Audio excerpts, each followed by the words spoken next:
नमस्कार बच्चों, आज हम अपनी टेक्स्ट बुक फ्लेमिंगो का फर्स्ट लेसन शुरू कर रहे हैं जिसका टाइटल है द लास्ट लेसन।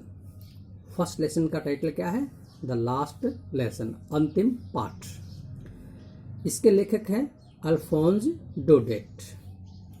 ये एक फ्रेंच नॉवलिस्ट थे, उपन्यासकार थे, फ्रांसीसी उपन्यासकार एंड शॉर्ट स्टोरी राइटर और छोटी कहानियां लिखने वाले लेखक। The last lesson is set in the days of the Franco-Persian War। जो लास्ट लेसन हमारा एक पार्ट है, इसको सेट किया गया है, आधारित है ये किस पर? इन द डेज ऑफ, उन दिनों पर। कौन से दिन? Of the Franco Persian war, फ्रांसीसी और पर्सिया के बीच जो युद्ध हुआ था उन दिनों पर ये सेट किया गया है, आधारित है। युद्ध हुआ था 1870 से 1871 के बीच में, इन विच, जिसमें फ्रांस वाज डिफीटेड, जिसमें फ्रांस को हरा दिया गया था बाय पर्सिया, पर्सिया के द्वारा, पर्सिया नामक देश के द्वारा, लेड बाय बिस्मार्क, और इसका नेतृत्व बिस्मार्क ने किया था। बिस्मार्क नेता था पर्सिया का। पर्सिया देन कंसिस्टेड, पर्सिया उस समय एक समूह था, किसका? What now are the nations, आज जो राष्ट्र हैं, Germany, Poland and parts of Austria. Germany, Poland और कुछ हिस्सा ऑस्ट्रिया का, इन सब को मिलाकर के एक हिस्सा बनता था पर्सिया। इन दिस स्टोरी, इस कहानी में, the French districts of Alsace and Lorraine, France के दो जिले आल्सेस और Lorraine have passed into Persian hands, Persia के हाथों में चले जाते हैं। Read the story to find out what effect this had। कहानी को पढ़िए उस प्रभाव को देखने के लिए जो लाइफ एट स्कूल, स्कूल में जो जीवन था उस पर पड़ा। द लास्ट लेसन, तो क्या होता है द लास्ट लेसन में? स्कूल में एक टीचर है, वो अपने देश के लिए कितना समर्पित है, कितना देशभक्त है, ये हम इसके अंदर देखेंगे। तो इसमें फ्रेंच एक विद्यार्थी है और एम हेमल, मिस्टर हेमल एक अध्यापक है फ्रेंच लैंग्वेज का। फ्रेंच खुद अपनी ये सारी बातें बता रहा है इस लेसन की। तो फ्रेंच शुरू करता है, क्या बताता है कि हमसे मिस्टर हेमल, यानी कि जो उनका अध्यापक है, उसने पार्टिसिपल्स के नियम याद करने के लिए दिए थे और आज वो हमसे यही सुनने वाले हैं। पार्टिसिपल्स ग्रामर का एक पार्ट है। Participles is a type of verb. Participle एक प्रकार की वर्ब होती है जो आप 10th क्लास में पढ़ चुके हैं। तो फ्रेंच रनिंग अवे, दौड़ता हुआ स्कूल जा रहा था, तभी वो बुलेटिन बोर्ड पर, बुलेटिन बोर्ड वो बोर्ड होता है जहाँ से हर रोज़ के सूचनाएं मिलती है स्कूल में। तो वो बुलेटिन बोर्ड पर देखता है कि वहाँ पर बहुत ज़्यादा भीड़ है और उसको दौड़ता हुआ देखकर एक ब्लैक स्मिथ खड़ा है वहाँ पर, जिसका नाम वेक्टर है। वो क्या कहता है फ्रेंड्स को? डोंट गो सो फास्ट, बच्चे इतने तेजी से मत जाओ, you will get to your school, तुम गेट टू योर स्कूल, अपने स्कूल में गेट पहुँच जाओगे इन प्लेंटी ऑफ टाइम, काफ़ी समय में, यानी कि तुम्हारे पास बहुत समय है स्कूल में जाने के लिए, इतने ज़्यादा मत भागो। फ्रेंड्स को ध्यान आता है कि जब स्कूल शुरू होता है, जब स्कूल शुरू होता था तब स्कूल में बहुत ज़्यादा चहलकदमी होती थी, शोर शराबा होता था, लेकिन आज संडे मॉर्निंग की तरह स्कूल लग रहा है। संडे नहीं है, फिर भी ऐसा लग रहा है कि संडे की तरह आज छुट्टी हो स्कूल में, सब कुछ शांत। एम हेमल, तो ऐसा देखते देखते फ्रेंड जो है रूम के पास पहुंच जाता है, उस कमरे में जहाँ पर एम हेमल पढ़ाने के लिए तैयार बैठे हैं। एम हेमल क्या कहता है? Go to your place quickly, जल्दी से अपने स्थान पर जाओ। लिटिल फ्रेंच, छोटे French, we were beginning without you, हम बिगिनिंग शुरू कर रहे थे, विदाउट यू, तुम्हारे बगैर, मैं आज हम लेसन आपके बगैर शुरू कर रहे थे, जल्दी से अपने स्थान पर चले जाओ। अब उसको ध्यान आया, फ्रेंड्स को देखा उसने ध्यान से कि एम हेमल ग्रीन कोट पहने हुए थे, फ्रिल्ड शर्ट पहने हुए थे, and the little black silk cap पहने हुए थे, छोटी काले रंग की सिल्क की कैप पहने हुए थे। और उसको ध्यान आया कि ये सब चीज़ें वो इंस्पेक्शन डे पर ही पहनते थे या प्राइज डे पर पहनते थे। जब स्कूल में कोई जांच पड़ताल होती तब पहनते, या कोई प्राइज का दिन होता, इनाम बांटने का दिन होता, तब पहनते थे। आज उसने खास कपड़े पहने हुए थे तो इसको फ्रेंड्स को बड़ा अजीब लगा। कमरे के अंदर उसने देखा, फ्रेंच ने, जैसे वो अपने क्लासरूम में गया, वहाँ पर ओल्ड हाउसर बैठे थे, फॉर्मर मेयर बैठे थे, द फॉर्मर पोस्टमास्टर बैठे थे, सेवरल अदर्स, यानी कि शहर के वो बड़े बड़े लोग बैठे थे जो कभी स्कूल में पढ़ते थे और आज भी वो स्कूल में आए हुए थे।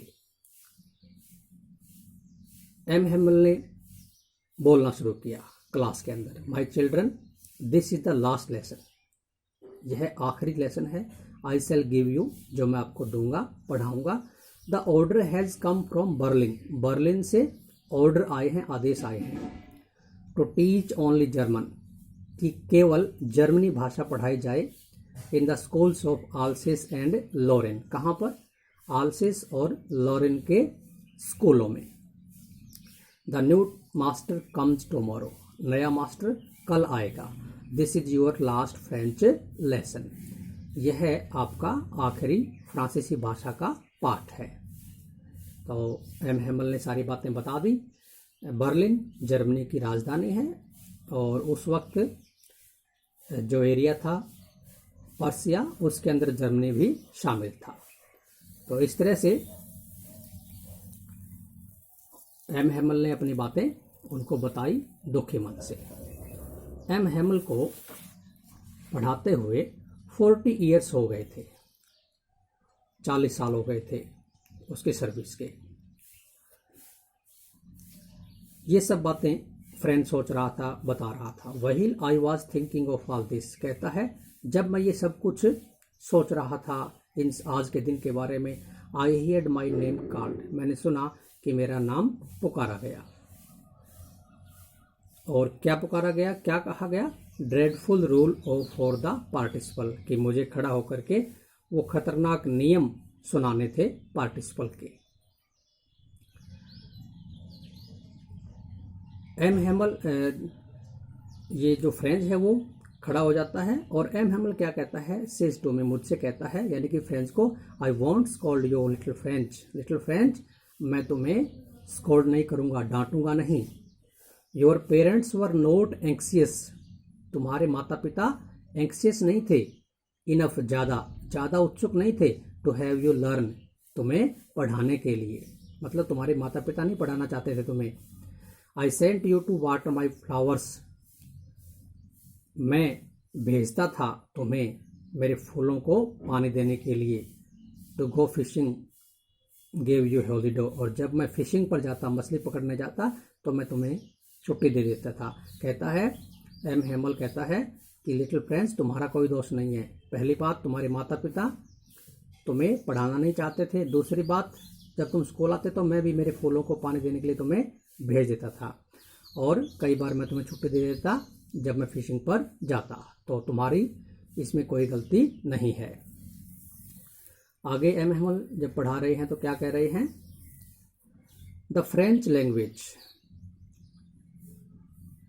Saying that it was the most beautiful language, ऐसा कहते हुए कि ये सबसे सुंदर भाषा है इन द वर्ल्ड, संसार में।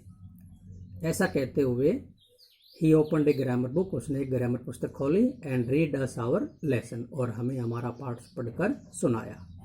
आई वॉज अमेज्ड, मैं बड़ा हैरान हुआ, to see how well I understood it, कि मैं कितनी अच्छी तरह से इसको समझ सका। इस बात से मुझे बड़ी हैरानी हुई, आज तक मैं कुछ भी नहीं समझ पाया, लेकिन आज मुझे सब कुछ समझ में आ रहा था। After the grammar we had a lesson in writing, grammar के पाठ के बाद हमारे पास एक लेसन था लिखने का, अब हमें लिखने का काम करना था। दैट डे, उस दिन, M Hamel had new copies, M Hamel हमारे लिए नई कॉपीज लेकर आए थे।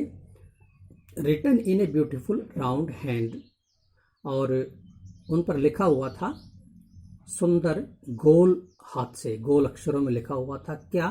France Alsace, France Alsace. M Hamel sitting motionless in his chair. M Hamel जो है बैठे थे, मोशनलेस गतिहीन मतलब चुपचाप शांत बैठे थे M Hamel in his chair अपनी कुर्सी पर। एंड गेज्ड ऑल थिंग्स और सभी चीज़ों को गेज्ड ध्यान से देखा। स्कूल रूम को अच्छी तरह देखा, जिस रूम के अंदर हम बैठे थे उस रूम को चारों तरफ से देखा। हिज गार्डन अपने गार्डन को देखा। आउटसाइड हिज क्लास आउटसाइड बाहर की तरफ जो गार्डन था उसको देखा। अपनी क्लास को देखा। इन फ्रंट ऑफ हिम जो उसके सामने बैठी थी। After the writing we had a lesson in history.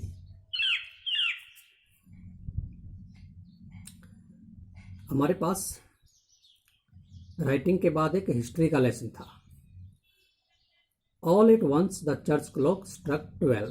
तभी पढ़ते पढ़ते चर्च क्लॉक ने 12 बजे की घंटी बजाई, यानी कि चर्च से आवाज आई कि 12 बज चुके हैं।